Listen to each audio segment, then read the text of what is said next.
پھر چاہتا ہوں نامۂ دلدار کھولنا، جہاں نظر دل فریبیے عنواں کیے ہوئے، جی ڈھونڈتا ہے پھر وہی فرصت کے رات دن، بیٹھے رہیں تصور جانا کیے ہوئے۔ لاہور میں ایک ایسی جگہ ہے جہاں سے ہم اکثر گزرے ہیں۔ اندرون لاہور جانے کے لیے یا کہیں بھی جانے کے لیے وہیں سے گزرنا ہوتا ہے۔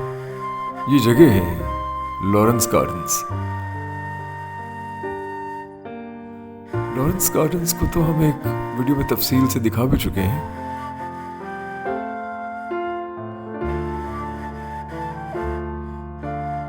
لیکن اس عمارت کے اندر کبھی نہیں گئے۔ میرا مطلب ہے ویورز کو اندر سے کبھی نہیں دکھائی، ورنہ میں نے تو زندگی کے بہترین دن وہاں گزارے۔ وہ بھی کیا دن تھے، ادھر شام ادھر ہاتھ میں جام، اب تو رستے بھی رہے یاد نہ میں خانوں کے، خاک صحرا پہ لکیریں ہیں انہیں پھر دیکھو، کہیں یہ خط نہ ہو لکھے ہوئے دیوانوں کے۔ دیکھیے چرخ پہ تارے بھی ہیں، کیا ہے ترتیب، جیسے بکھرے ہوئے ٹکڑے میرے پیمانوں کے۔ قمر جلال بھی کیا عمدہ شاعر، کیا خوبصورت شاعر۔ ہم نے تو لارنس گارڈنز کو ایسے ہی دیکھا ہے، گھنے درختوں سے لدے دور تک جاتے راستے، جیسے کوئی خاموشی سے دل میں اترتا چلا جائے۔ اوپر گھنے پتوں میں کہیں گم پرندوں کی مسلسل چہچہاہٹ۔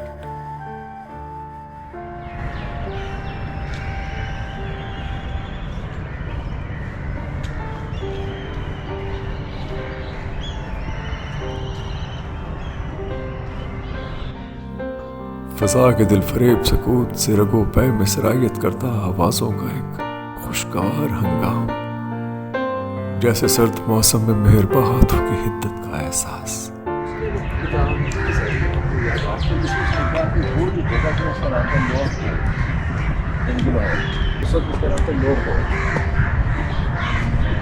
اس نے بتایا کہ اس ماحول کی جو آبادی ہے وہ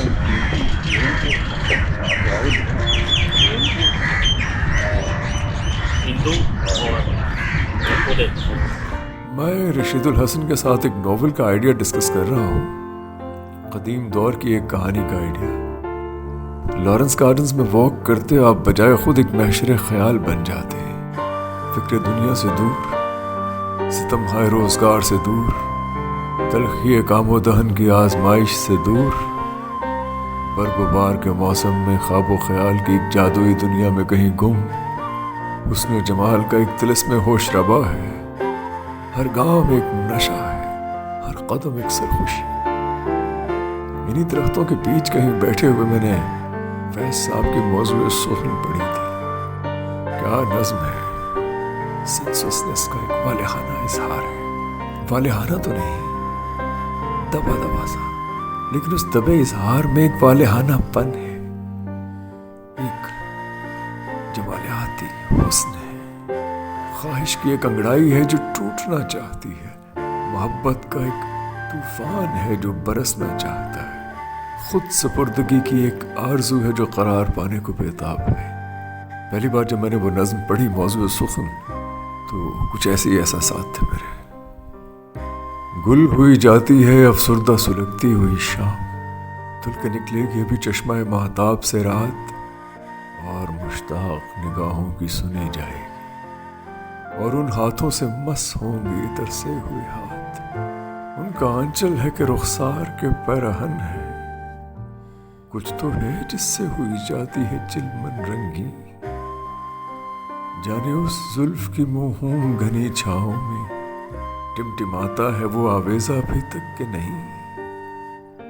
آج پھر حسن دلارا کی وہی دھج ہوگی، وہی خوابیدہ سی آنکھیں، وہی کاجل کی لکیر، رنگ رخسار پہ ہلکا سا غازے کا غبار، سندلی ہاتھ پہ دھندلی سی حنا کی تحریر، ہائے اس جسم کے کمبخت دلاویز خطوط۔ آپ ہی کہیے کہیں ایسے بھی افسوں ہوں گے، اپنا موضوع سخن ان کے سوا اور نہیں، تب شاعر کا وطن ان کے سوا اور نہیں۔ جب سے آپ کا چینل شروع ہوا تھا، اچھا اس کو فالو کر رہا ہوں۔ جب آپ نے یہاں پہ پارسیوں کے بارے میں تاریخ تھوڑی سی مجھے بتائی تھی، तो वो काफ़ी मुझे इसका अच्छा लगा सुन के, क्योंकि मेरे लिए बड़ी नई बात थी कि पाकिस्तान में लाहौर में पारसों का कब्रिस्तान है, हालांकि मेरा घर उसकी बिल्कुल बैक साइड पे है। अच्छा, रावी रोड का ही रहने वाला हूँ मैं। हाँ हाँ हाँ। मैंने एक जुर्म किया है और वो ये कि फैज साहब की इस नज्म से कुछ मिसरे निकाल दिए हैं। ये मिसरे मार्क्सिज्म से मुतासिर होकर कहे गए थे, और मार्क्सिज्म मेरी बहुत ही महबूब आइडियोलॉजी है, जिसके सहारे अब तक जिंदगी गुजारी। लेकिन इस नज्म में कहीं वो मिसरे जबरदस्ती पिरोए हुए लग रहे थे। फैज साहब बुनियादी तौर पर रोमान परवर थे, लेकिन नजरिए के साथ कमिटमेंट कभी छोड़ते नहीं थे।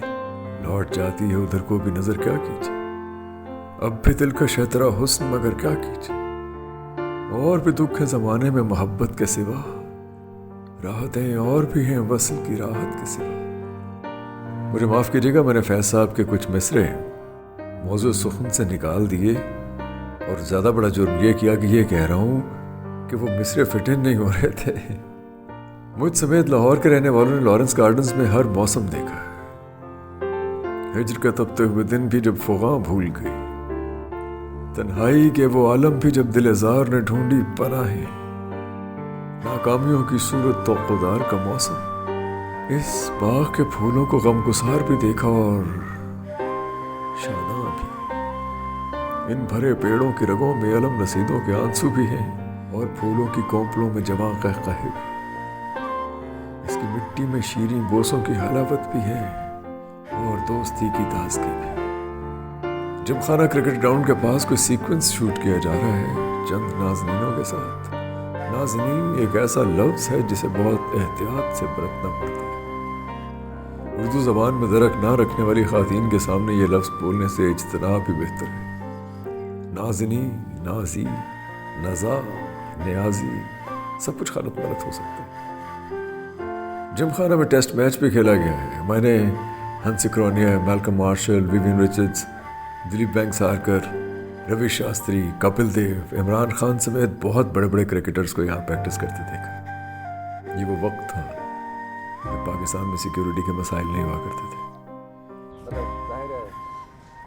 ताजी होता है सर सोनू जी साड़ा सारा मजा खराब हो गया सर।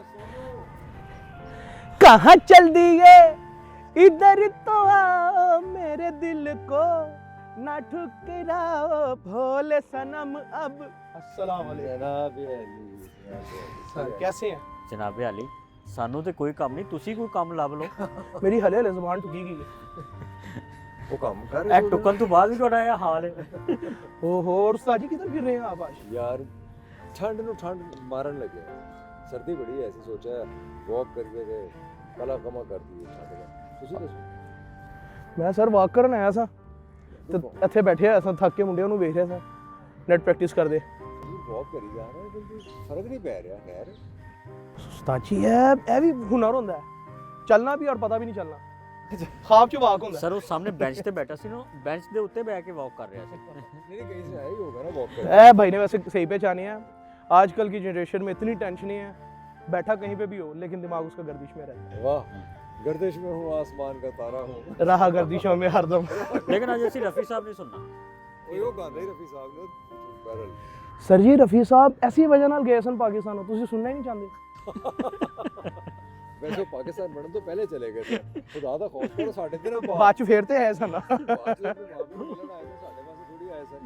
ਉਹਨਾਂ ਦੇ ਗੱਲ ਦਾ ਫੋਨ ਹੋ ਗਏ ਸਨ, ਉਦੋਂ ਆਏ ਸਨ। उस्ताद मोहतरम लेकिन फिर भी बंदा सुनने वाला होए ना तो रुक जाता है। ਜੇ ਸੋਨੂ ਵਰਗੇ ਬੰਦੇ ਦੀ ਕਦਰ ਨਹੀਂ ਹੈਗੀ। ਆ ਵੇਖੋ ਹੁਣ ਰਸ਼ੀਦ ਮੈਨੂੰ ਕਹਿ ਰਹੇ ਸੀ, ਕਹਿੰਦੇ ਕੋਲੋਂ ਜਾਂਚ ਕੀ ਕਹਿ ਰਹੇ थे।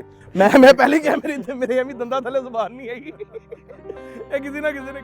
अरे बस सोनू मिल गया था। सोनू मिल जाए तो आप गाना अवॉइड नहीं कर सकते। गाना सुने बगैर वो आपको जाने नहीं देता। बहुत खूब गाता है। मैंने तो हमेशा ये कहा कि ओरिजिनल गाए, लेकिन ओरिजिनल गाना फाइनेंशियली बहुत डिमांडिंग है। बहरहाल मोहम्मद रफ़ी साहब को बहुत दिल से गाता है। वसाइल हों तो अपने गीत भी रिकॉर्ड करवाए। पाकिस्तान में ऐसा टैलेंट बहुत है। मैंने एसटी भाई उनको आप पूछा करना तो सुना दो। मैंने एसटी बर्मन का पूछा, आप सुनाओ। उषा बर्मन का सुना दूं, दोनों का मिक्स करके। चल یا حبیبی یا حبیبی یا حبیبی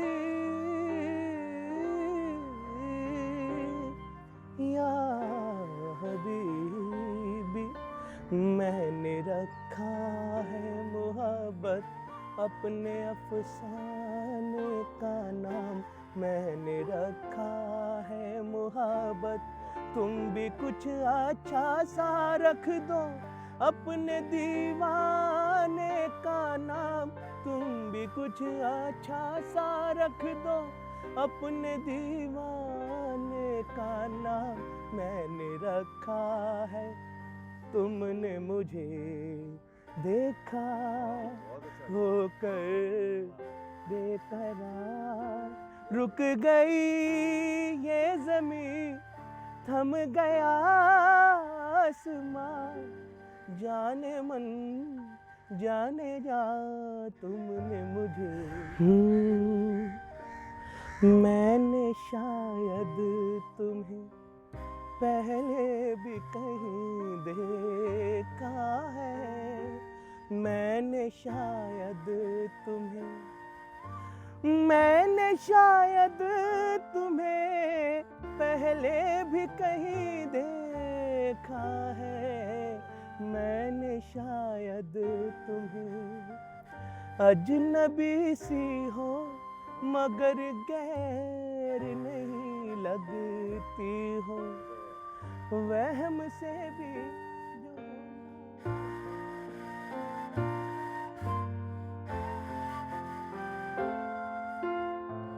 اگر آپ ہماری اوپن ایئر والی ڈاکیومنٹری دیکھیں تو پتہ چلے گا کیسے کیسے ہیرے صرف لاہور میں موجود ہیں۔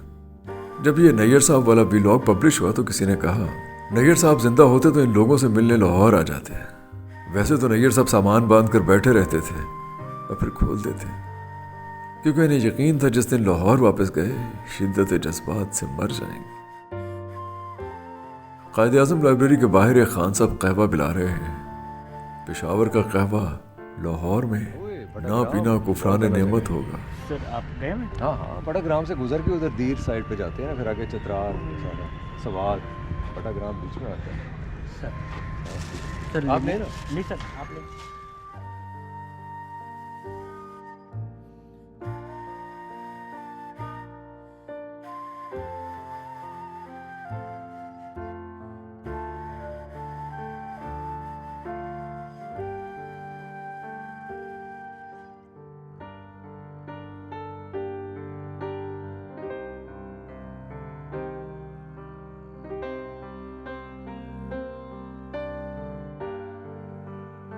قائد اعظم لائبریری میں بہت سے سال گزرے، محبت، رقابت، حسد، رشک، اخلاص، ہجر، وصال، محرومی، مہجوری، دلکشی، دل فریبی، سبھی استعارے یہاں نصیب ہوئے، ان فانوسوں کی نرم روشنی سے دل کے دریچوں کو منور کرتی آنکھوں تک، بام و در پر رنگ و روغن سے سینچے مصری و اطالوی نقوش سے لب و رخسار کے یکلخت بدلتے زاویوں تک، کئی کہانیاں جذب ہیں ان دیواروں کی اوٹ میں۔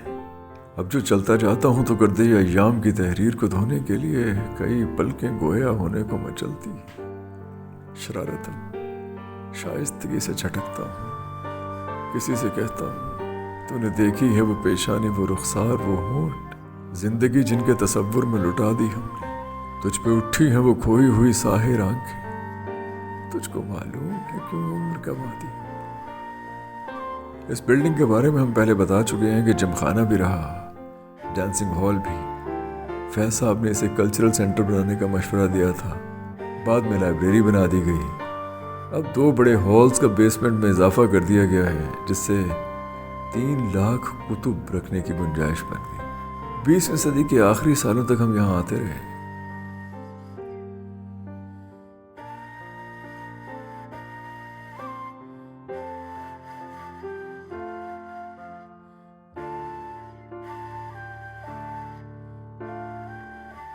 یہ ساری شیلز اوپر ہال میں ہوا کرتی تھی، خوبصورت منظر تھا، اندر ایک کیفیٹیریا بھی تھا جو میرا خیال ہے اب کہیں ہونا چاہیے، बाहर गेंदे के फूल खिले रहते और अंदर इल्म हिकमत के।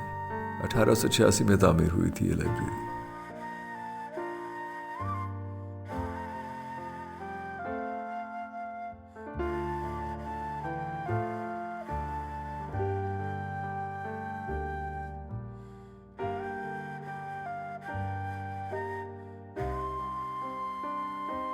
मुझे जॉन लॉरेंस और मॉन्टगोमरी से कोई दिलचस्पी नहीं, जिनके नाम पर यह बिल्डिंग बनाई गई। मेरी दिलचस्पी तो जर्मन, फ्रेंच, अमेरिकन और इंग्लिश लिटरेचर की उन कैटलॉग्स में है जहां मैंने Garcia Lorca, Brecht, Shakespeare, Oscar Wilde, Arthur Miller समेत दर्जनों राइटर्स को पढ़ा। मॉपसां, फ्लॉबियर, काफ्का, शेखोफ, कैसे कैसे writers, John Keats, Shelley, Byron, Browning, Mallarme, Paul Valery, Pablo Neruda, क्या क्या शायर थे।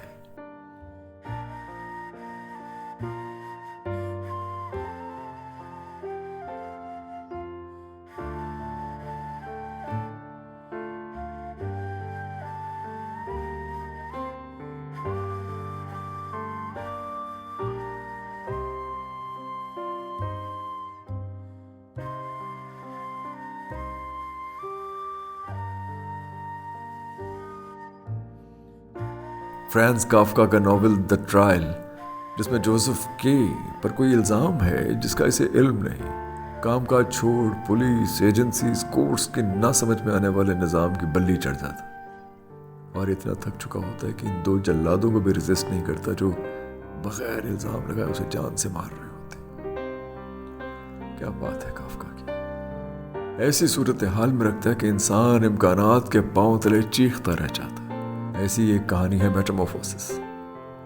इंसान एक कीड़ा बन गया और फिक्र अपनी हयात के बदले जाने की नहीं, दफ्तर जाने की, पैसा कमाने की।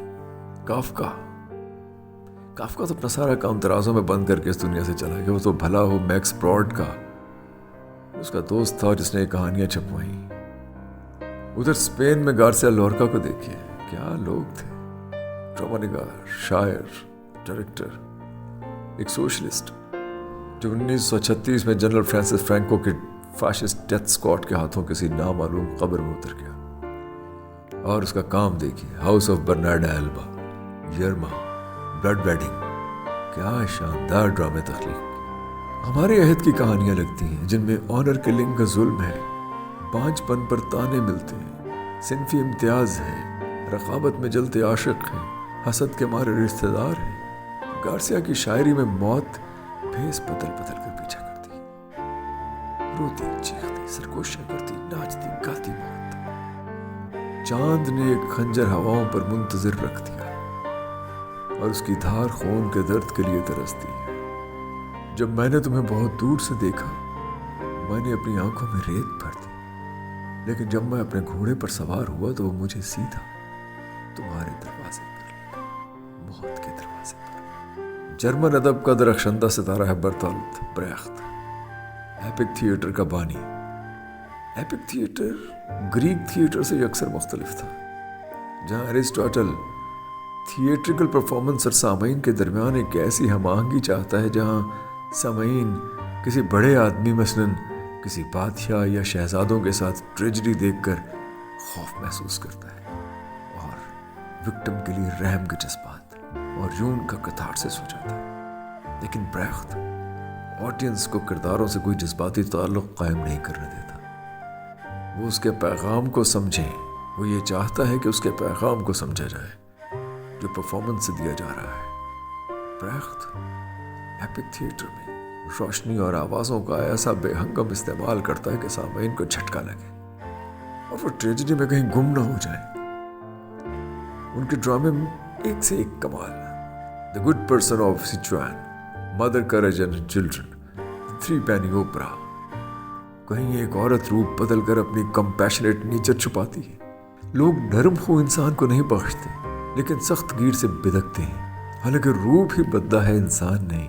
कहीं एक शख्स भिखारियों को मुकद्दस किताब से मांगने के गुर सिखा रहा है, भीख मांगने के गुर, क्योंकि इंसान बार बार एक ही बात सुनकर हमदर्दी पर माइल होना छोड़ देता है। बड़ी से बड़ी ट्रेजेडी देखते देखते उसका दिल पसीजना छोड़ देता है, उससे कॉम्प्रोमाइज कर लेता है। कत्ल गारत से कॉम्प्रोमाइज़ किया, इंसानों के वाइप आउट होने से कॉम्प्रोमाइज़ किया, बड़े बड़े मैसेकर से कॉम्प्रोमाइज़ किया। इंसान बड़ी से बड़ी ट्रेजेडी को कबूल कर लेता है, इसलिए हर बार नए फ़करे बोलकर उसकी जेब से पैसे निकलवाने होंगे, भीख मांगनी होगी। शेक्सपियर की ट्रेजेडीज देखिए, सैकड़ों बार पढ़िए, सर धुनिए, इंसानी नफ्सियात की पेचीदगी का लुत्फ उठाइए। जूलियस सीजर का एक किरदार कैसियस जब ब्रूटस को सीजर के खिलाफ भड़का रहा होता है तो उसके प्राइड पर अटैक करता है, झूठी कहानियां सुनाता है, सीजर को एक आम आदमी साबित करता है जो डूबते हुए सिसकियां भर रहा था। कमाल है शेक्सपियर का, कैसे किरदार के अंदर तब्दीली लाता है। Not that I love Caesar less, but that I love Rome more। Shakespeare के किरदार ग्रीक ट्रेजेडी की तरह किस्मत के हाथों में नहीं खेलते, बल्कि अपना रास्ता खुद चुनते हैं। गो कि वो बिलाखिर अलमिया पर ही मुंतज होता है। मुंतज का मतलब है आखिरकार किसी नतीजे पर पहुंचना। शेक्सपियर का ड्रामा ट्रेजेडी के लगे बंधे उसूलों को भी तोड़ता है। ग्रीक ट्रेजेडी एक ही जगह, एक ही हल्ले में 24 घंटे के अंदर अंदर खत्म हो जाती है, लेकिन शेक्सपियर का अलमिया वक्त की कोई कैद नहीं। कहानियां वही, हसद, रकाबत, फरेब, अय्यारी, एम्बिशन, लेकिन किरदारों के अंदर इन जज्बात की खुद कहीं दूर हो रही होती है, जिसे शेक्सपियर फनकाराना अंदाज में सामने ले आता है। किरदार खुद भी अपनी उलझनों से बेखबर होते हैं। बहरानी सूरत हाल में, इम्कानी सूरत हाल में, हिजानी सूरत हाल में, लायानी सूरत हाल में, इस तरह भी सूरत हाल में, गैर यकीनी सूरत हाल में। और इन सूरत हाल में किरदार यूं फैसले करते हैं कि उनका असल खुलकर सामने आ जाता है। मसलन जब मैकबेथ डंकन को कत्ल करने से घबराता है तो लेडी मैकबेथ उसे प्रोवोक करती है। To beguile the time, look like the time, look like an innocent flower, but be a serpent under it। यानी वक्त को अपने हाथ में लो, खुद वक्त के हाकिम बन जाओ, फूलों की तरह मासूम नजर आओ जबकि आस्तीन में सांप पाले हो। क्या बात है शेक्सपियर की। यानी चुड़ैलों की पेशगोई सुनकर बैंकू भाग जाता है कि बुरा शगुन है, लेकिन मैकबेथ अपने अंदर मौजूद एम्बिशन की चिंगारी को शोला बनने देता है। वो अपनी बीवी को खत भी लिखता है तो my sweet heart, my love नहीं लिखता। क्या लिखता है? My dearest partner in greatness. वो पेश कोई सुनकर ही बादशाह बन जाता है। सिर्फ यही नहीं, शेक्सपियर क़ब्ल इस्लाम अरबी अदब से तमसीलें ढूंढ कर इस्तेमाल करते हैं। मसलन बर्नाम वुड जब महल की तरफ बढ़ना शुरू करते हैं, ये सारी तमसील, जंगल का महल की तरफ बढ़ना, ये सारी तमसील अरबी अदब से लाई गई है। अगर कुछ नाजरीन मेरी इस बात पर हंसना चाहें तो इक़्तिबास पेश कर सकता हूँ। उर्दू पढ़ने वाले नाजरीन डॉक्टर खुर्शीद रिजवी की किताब अरबी अदब क़ब्ल इस्लाम पढ़ सकते हैं। My favourite writer Oscar Wilde. ये जगह जहाँ बैठा मैं ऑस्कर वाइल्ड पढ़ रहा हूँ उस ज़माने में नहीं थी, यहाँ एक लॉन हुआ करता था। बहरहाल मैंने ये ऑस्कर वाइल्ड को इसी लाइब्रेरी में बैठ कर पढ़ा है। ये बिल्डिंग कुछ बरस पहले बनाई गई है और ये सारी शेल्व्स यहाँ रखी गई हैं। 20 बरस पहले जब मैं यहाँ आता था तो शेल्व्स स्टडी एरिया ही में थी, जैसे कि मैंने बताया। ऑस्कर वाइल्ड की कॉमेडी का जवाब नहीं, आयरनी और पैराडॉक्सिस से मामूर, comedy of manners, Importance of Being Earnest, Lady Windermere's Fan, A Woman of No Importance, An Ideal Husband. जरा सुनिए क्या कहते हैं। मर्द का चेहरा उसकी जिंदगी के नशेबो फराज होते हैं, जबकि औरतें फिक्शन का आला नमूना। मुखलिस दोस्त हमेशा सामने से छुरा घोंपते हैं। अपने दुश्मन को हमेशा माफ़ करो क्योंकि ये चीज़ उन्हें मुसलसल चुभती रहती है। जो शख्स अपनी हैसियत में रहता है आगे बढ़ने से कतराता है। एक गुनहगार और परहेजगार यानी सेंट और सिनर में बस यही फ़र्क है कि सेंट अपने गुनाह पीछे छोड़ आया है और सिनर के सामने एक जहां पड़ा है। तजुर्बा नाम है उस गलती का जो हमसे सरजद होती है। औरतों में कभी दोस्ती नहीं होती, हाँ अलबत्ता वक्ती तौर पर दुश्मनी में तवक्कुफ हो सकता है। मैं तमाम औरतों से माजरत चाहता हूँ। ये ऑस्कर वाइल्ड ने कहा और बहुत पहले कहा, अब तो खैर ज़माना बहुत बदल गया, शायद दोस्ती हो जाती हो। एक शख्स जो अपने लिए नहीं सोचता वो सोचने से आरी है। एक शख्स किसी भी औरत के साथ उस वक्त तक खुश रह सकता है जब तक उससे मोहब्बत में मुब्तला नहीं हो जाता। ऐसे खूबसूरत पैराडॉक्स आपको ऑस्कर वाइल्ड के हर दूसरे फिक्रे में मिलते हैं।